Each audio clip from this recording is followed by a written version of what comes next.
Hello students, welcome to our channel. So today we are going to start with the part 2 explanation of the chapter that is indigo.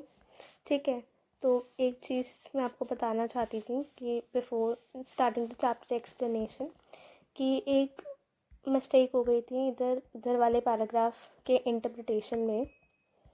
यहाँ पे जो basically problems face कर रहे थे landlords वो क्या थी that all the landlords compelled all tenants to plant 3/20 और 15% of their holdings with indigo and surrender the entire indigo harvest. तो बेसिकली उसमें ये था कि जो एक तरह से लैंड होल्डिंग फॉर एग्जांपल एक कोई टेनेंट या एक कोई फार्मर है, उन्हें ये स्पेसिफिक एरिया ऑफ लैंड दे दिया गया है क्रॉप फार्मिंग करने के लिए। तो इस पूरे लैंड का जो 15% एरिया होगा उस 15% एरिया में इंडिगो ग्रो किया जाएगा। इंडिगो ग्रो करना पड़ेगा जो वहाँ पे फार्मर है उनको, और वो 15% सारा का सारा इंडिगो उन्हें सरेंडर करना होगा as a rent to the Britishers. ठीक है, तो यहाँ पे ये चीज़ थी। लास्ट टाइम मैंने गलत बोल दिया था कि 15% जो है आउट ऑफ 100, तो आउट ऑफ 100 नहीं है, 15% ही इंडिगो उगता है पूरी ज़मीन पे, और वो 15% सारा का सारा ब्रिटिशर्स को दे दिया जाता है। So this was the thing which needs to be corrected. ठीक है, and let's start with the part 2 explanation. वो बुक का है, तो यहाँ तक हमने देख लिया था कि कैसे जो पीजेंट्स थे उनके अंदर से फर्स्ट स्टेप स्टार्ट हुआ था कि डर उनके अंदर ब्रिटिशर्स का ख़त्म हो, और कैसे गांधी जी जो है सारी सिचुएशन ऐसी हो गई थी कि गांधी जी कभी भी अरेस्ट हो सकते हैं, वैसी सिचुएशन अराइज हो गई थी।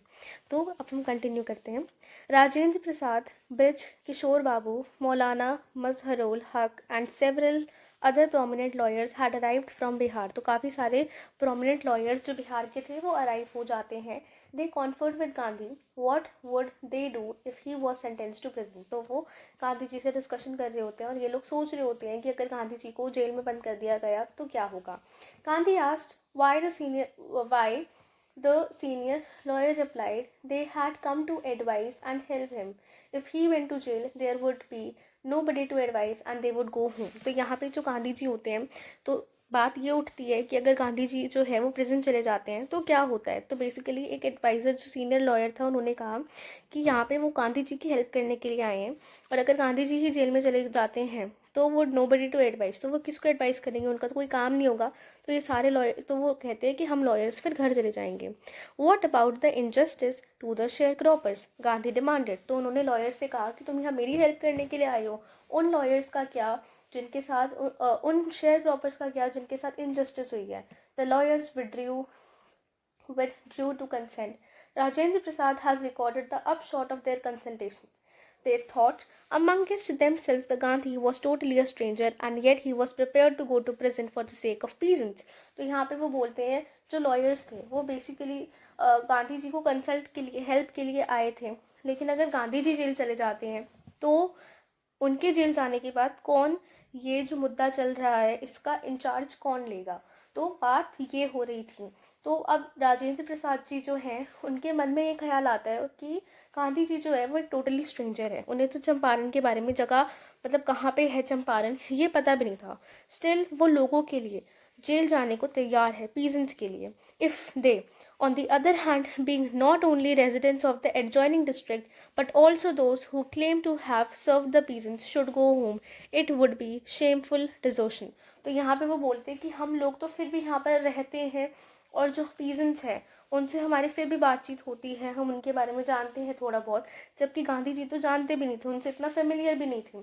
तो और अगर हम लोग घर चले जाते हैं, गांधी जी अगर जेल चले जाते हैं और हम लोग कुछ भी एक्शन नहीं लेते हैं और हम लोग किसी चीज़ के लिए रिस्पॉन्सिबल ही नहीं हुए हैं, तो ये एक डिजर्शन की बात है, मतलब action of leaving without helping people. तो शेमफुल डिजर्शन मतलब कि आप बिना मदद किए आप चले गए।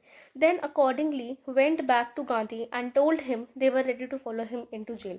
तो फिर इनकी बातों बातों से ये डिसाइड होता है कि अगर गांधी जी जेल चले जाते हैं तो बाकी सब भी बोलेंगे कि हमें भी जेल में डाल दो. The battle of Champaran is one, he exclaim. तो गांधी जी ने कहा कि फिर तो भाई तुम ये समझ लो कि हम जीत गए, क्योंकि तुम लोग तैयार हो गए हो, और अगर इतने लोग रेडी हो गए हैं तो ब्रिटिश गवर्नमेंट्स जो है, बिकॉज जो पीजेंट्स हैं वो गांधी जी के सपोर्ट में है, जो गांधी जी हैं उनके सपोर्ट में लॉयर्स भी हैं, तो अब पीजेंट्स हैं, तो अब पीजेंट्स इतनी भी कोई बड़ी आइडेंटिटी नहीं है कि वो बीइंग अ लॉयर या कोई पोजीशन होल्डर हो तो वो लड़ सके. वो खुद के लिए नहीं लड़ पा रहे थे, तभी गांधी जी को और लॉयर्स से उन्होंने हेल्प मांगने की कोशिश करी थी.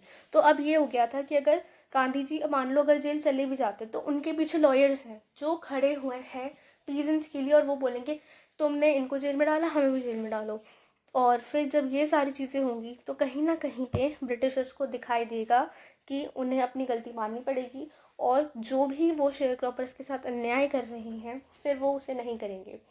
Then he took a piece of paper and divided the groups into pairs. तो ग्रुप्स को उन्होंने पेयर्स बना दिए लोगों के, and put down the order in which each pair was to court arrest. तो वो बोलते कि कोर्ट में जब गांधी जी को अरेस्ट हो रहे होंगे तो पहले एक पेयर उठ कर आएगा, वो बोलेगा हमें भी जेल में डालो, फिर दूसरा पेयर उठ कर आएगा हमें भी जेल में डालो, फिर ऐसे करके उन्होंने पेयर्स बनाए. Several days later Gandhi received a written communication. Gandhi ji को एक रिटन मैसेज मिलता है from the magistrate informing him that the lieutenant governor of the province had triumphed for had ordered the case to be dropped. तो यहाँ पे जो गांधी जी उनके पास letter आता है जो मैजिस्ट्रेट उन्हें देते हैं कि जो लिeutenant गवर्नमेंट है, लिeutenant क्या है, लिeutenant होता है डेप्यूटी. तो वो कहते हैं कि डेप्यूटी गवर्नर जो है उसने बोला है कि आप इस आइडिया को देखो, केस को इसको ड्रॉप करो. Civil disobedience had triumph the first time in the modern India. तो यहाँ पे वो लोग कह रहे हैं कि आप मैटर को ड्रॉप करो, लेकिन ये लोग कह रहे हैं कि नहीं, हम मैटर ड्रॉप नहीं करेंगे. तो पहली बार सिविल डिसोबीडियंस मतलब कि हम सरकार जो बोल रही है नहीं मानेंगे, नहीं मान रहे जो करना कर लो. तो वो वाला जो सिविल डिसोबीडियंस था वो पहली बार मॉडर्न इंडिया में ट्रायम्फ मतलब विजय हासिल हुई थी. Gandhi and the lawyers now proceeded to conduct a far flung inquiry. Far flung मतलब डिटेल्ड.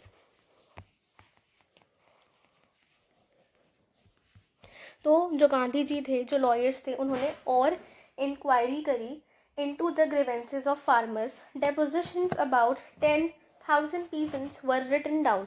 तो depositions मतलब written statement कि जो peasants के साथ चीज़ें हुई उसको उन्होंने written में लिखवाया, peasants से लिखवाया, उनके signatures करवाए.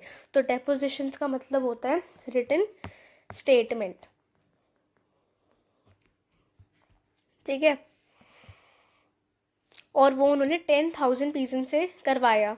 And notes made on other evidence, और काफ़ी सारे और उन्होंने एविडेंस इकट्ठे किए. Documents were investigators and the vehement protest of the landlords. और वेहमेंट्स मतलब फोर्सफुल, जो लैंडलॉर्ड्स थे उन्होंने कैसे कैसे बेसिकली जितने भी अन्याय थे उन सारी चीज़ों का रिकॉर्ड लिखा गया. In June Gandhi was summoned to sir Edward Gait the lieutenant governor. तो यहाँ पे जो गांधी जी जो है वो मिलते हैं किससे, एडवर्ड गेट से. ठीक है, before he went he met leading associates and again laid detailed plans for civil disobedience if he should not return. तो गांधी जी जा रहे होते हैं और बीच में वो काफ़ी सारे लीडिंग एसोसिएट्स मतलब लॉयर्स वगैरह और जो भी उन्होंने प्लान बनाया था उन सब लोगों से मिलते हैं और बताते हैं उन्हें कि अगर वो वापस नहीं आए तो प्लान फॉलो होना चाहिए और कैसे कैसे फॉलो होना चाहिए.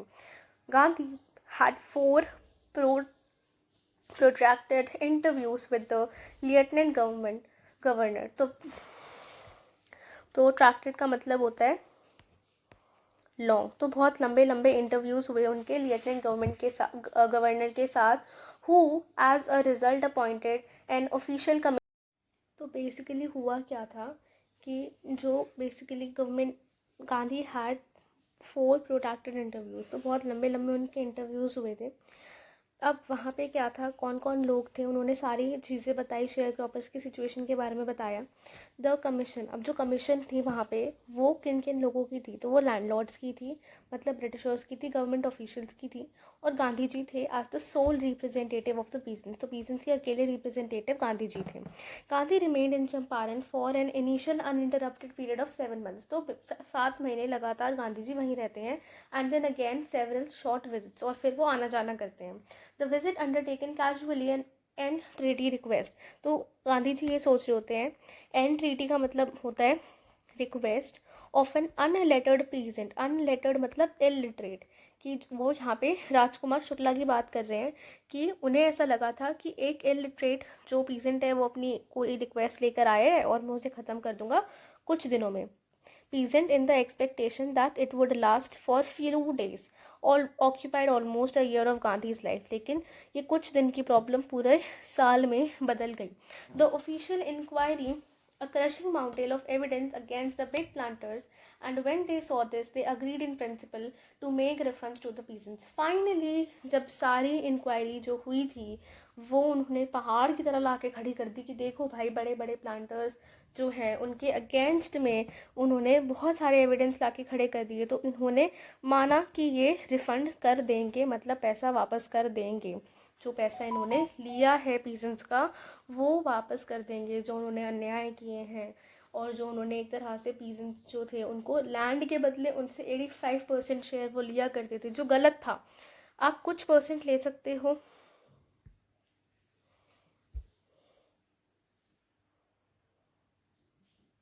आप कुछ परसेंट अगर किसी से लेते हो तो बात एक अलग है, पर आप इतने ज़्यादा मनी ले रहे हो, that is something which is wrong. But how much must we pay, then asked Gandhi. तो वो गांधी जी से पूछते कितने हमें पैसे देने चाहिए। They thought he would demand repayment in full of money. वो सोचते हैं कि ये सारा पैसे वापस मांग लेंगे, which they had illegally and decidefully extorted। Deceitfully का मतलब डिसऑनेस्टली, ठीक है, कोई ईमानदारी नहीं थी, ऐसी फोर्सफुली ये लोग शेयर क्रॉपर से पैसे ले रहे थे। But he asked only 50%, but उन्होंने सिर्फ 50% ही पैसे मांगे। There he seemed adamant, adamant मतलब कि फर्म, कि वो उन्हें ये था कि भाई 50% दे दो बहुत है। Writes the reverend J.Z. Hodge, a British missionary in Champaran. तो यहाँ पे रेवरेंड जो है ये वर्ड यूज़ किया जाता है जो चर्च मिशनरीज होते हैं जनरली उनके लिए। तो यहाँ पे वो बोलते हैं कि ब्रिटिश मिशनरी है ये चंपारण के, और जिन्होंने पूरा एपिसोड जो है वो देखा था।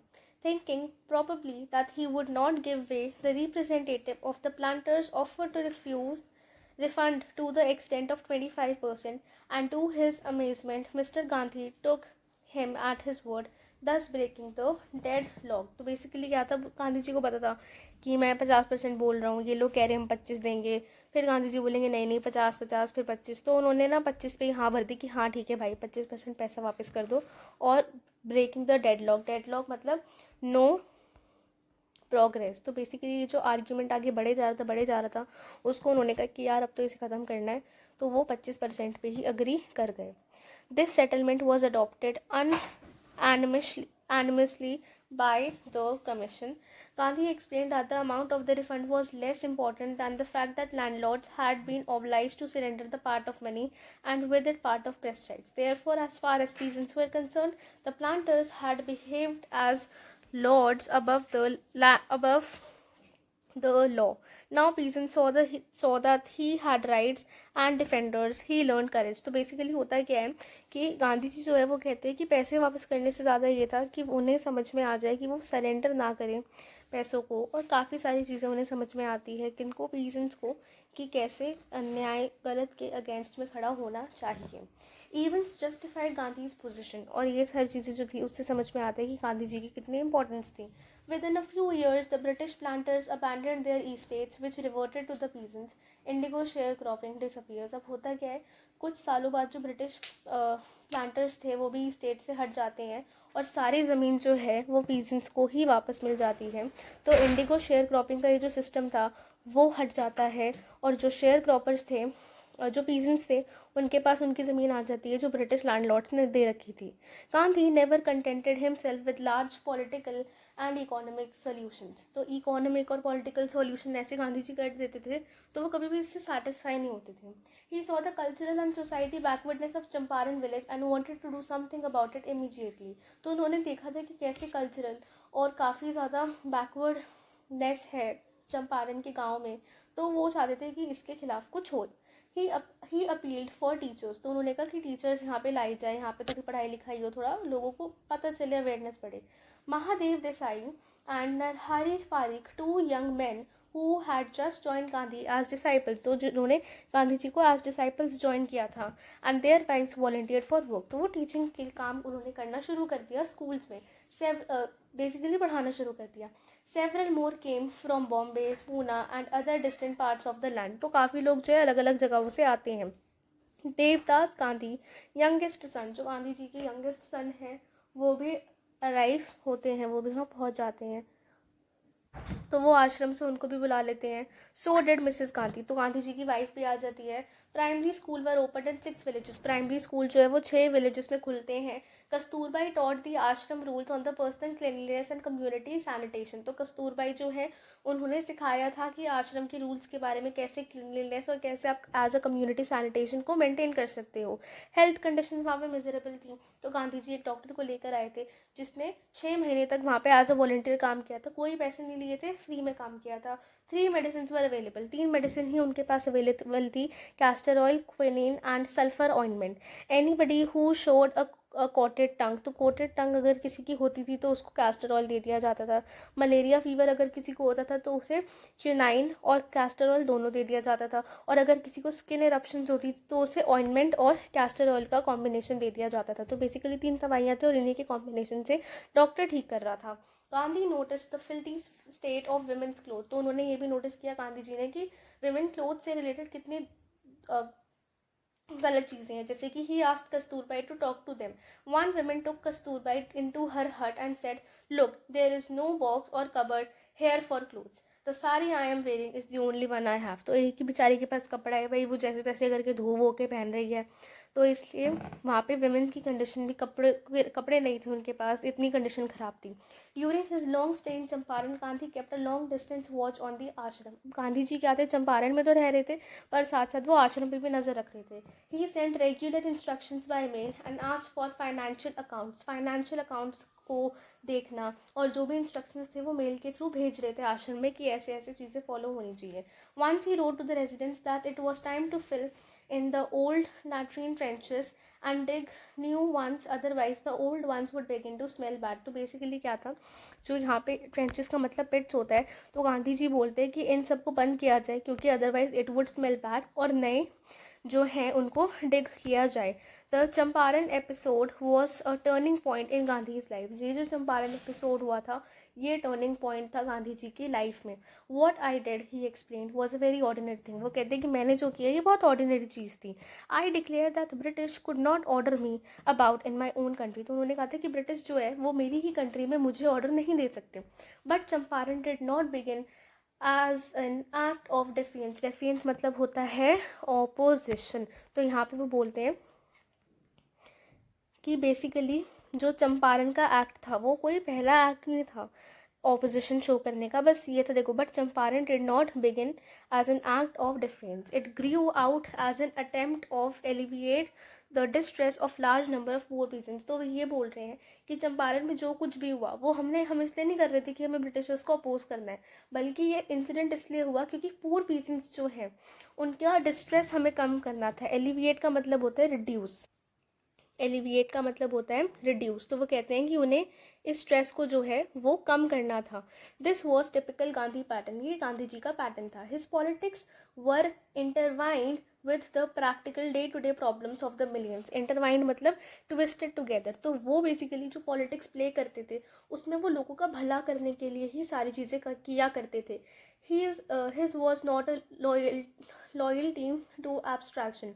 एब्स्ट्रैक्शंस मतलब something which exist only as idea. तो ऐसा नहीं था कि गांधी जी सिर्फ आइडियाज़ ही उनके अच्छे अच्छे हैं, नहीं, वो काम भी करते थे, उन आइडियाज़ को फॉलो भी करते थे और अपने जो बोलते थे उस पर खड़े उतरते थे। It was a loyalty to living human beings in everything Gandhi did. Moreover he tried to mould a new free Indian who could stand on his own feet and thus make India free. वो जब भी कुछ करते थे उनका main point of view, उनका main intention ये रहता था कि वो चाहे एक सही पर वो एक ऐसे इंडियन को ट्रेन करे जो अपने पैरों पे खड़ा हो, जिसे कॉन्फिडेंस आए, जो कहे कि हाँ मुझे, जो ब्रिटिशर्स के अगेंस्ट खड़ा हो सके, लड़े उनके खिलाफ कि भाई मुझे तो आज़ादी चाहिए, मुझे इनके अंडर काम नहीं करना है, या मुझे इनके रूल फॉलो नहीं करने हैं, ये देश मेरा है तो मैं इनकी क्यों सुनूं। Early in the Champaran action, Charles Frere Andrews, the English pacifist who had become a devoted follower of Mahatma, came to bid Gandhi farewell before going on a tour duty of Fiji Islands। तो basically यहाँ पे जो Charles Frere Andrews जो है, ये एक पासिफिस्ट का मतलब एक पीस मेकर थे, ठीक है। तो ये जो है डिवोटी थे गांधी जी के, तो ये अपना इनकी ड्यूटी थी फिजीज आइलैंड पे, तो वहाँ जाने से पहले ये गांधी जी के पास आते हैं। Gandhi is loyal friends thought it would be a good idea for Andrews to stay in Champaran and help them. तो वो कहते हैं गांधी जी के लॉयर्स गांधी जी से कि एक अच्छा आइडिया होगा कि एंड्रयू जो है वो रुक जाए चंपारण में और आपकी मदद करे। Andrews was willing if Gandhi agreed, तो एंड्रयू रुक भी जाता, बट गांधी वॉज वेहमली अपोज्ड। वेहमली मतलब इंटेंस मैनर, उन्होंने, गांधी जी ने मना कर दिया। He said you think that in this unequal file it would be helpful if we have Englishman on our side. तो वो कहते हैं कि एक तरह से ये जो फाइट है वो इंडियंस के बीच में है, और अगर एक इंग्लिशमैन हमारी साइड आ जाएगा तो ये अनइक्वल हो जाएगा। This shows the weakness of our heart, क्योंकि वो इंग्लिशमैन है, वो अगर सारी खबर जो है वो गांधी जी को आके बताता है, तो एक तरह से गांधी जी बोलते हैं कि गलत चीज़ है, ये अनइक्वल फाइट है और मैं इससे बैटल नहीं जीतना चाहता। You should not seek a prop in Mr. Andrews because he happens to be an Englishman। prop मतलब सपोर्ट, तो वो लोग कहते हैं कि तुम्हें सपोर्ट नहीं करना चाहिए क्योंकि जो मिस्टर एंड्रयूज है वो एक इंग्लिशमैन है। He had read our minds correctly, Rajendra Prasad comments, and we had no reply. तो राजेंद्र प्रसाद कहते हैं हाँ हम बिल्कुल ऐसे ही सोच रहे थे और गांधी जी ने हमारा दिमाग पढ़ लिया। Gandhi in this way taught us a lesson of self reliance, उन्होंने सेल्फ रिलायंस का लेसन सिखाया। Self-reliance, Indian independence and help to sharecroppers were all bound together। तो वो कहते हैं सेल्फ रिलायंस हमारे पास होनी चाहिए कि हम खुद पे ही रिलाई करें, और इंडिया इंडिपेंडेंस, शेयर क्रॉपर्स की उन्होंने हेल्प करी, वर ऑल बाउंड टुगेदर, और ये काफ़ी सारी चीज़ें जो हैं वो गांधी जी ने करी। With this we have completed the chapter that is Indigo of your Flamingo book. If you have any doubts you can ask me in the comment section. Part 1 में हमने इस चैप्टर को पहला पार्ट कवर किया था, part 2 में हमने पूरा चैप्टर कंप्लीट कर लिया है। If you have any doubts you can ask me in the comment section. Thank you so much and bye.